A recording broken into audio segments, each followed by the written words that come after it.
আসসালামু আলাইকুম। বর্ষাকালীন শশার জমিতে পানি সেচ প্রদান করা হচ্ছে। বিগত কয়েকদিন প্রচণ্ড তাপদাহের কারণে জমিতে আর্দ্রতা কমে গিয়েছে। তার জন্য আজকে জমিতে পানি সেচ দেওয়া হচ্ছে। আপনারা দেখতে পাচ্ছেন যে ড্রেনগুলো ঘুরিয়ে পানি প্রদান করা হচ্ছে। এখানে আমি দুটি জাতের শশা চাষ করেছি।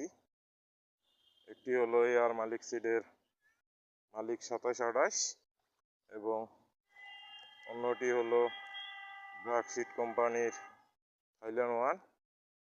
সাথী ফসল হিসেবে এখানে দেওয়া হয়েছে ধুন্দুল। আপনারা দেখতে পাচ্ছেন ধুন্দুলের চারা। আমি এখানে এআর মালিক সিডের আরতি জাতের ধুন্দুল চাষ করেছি।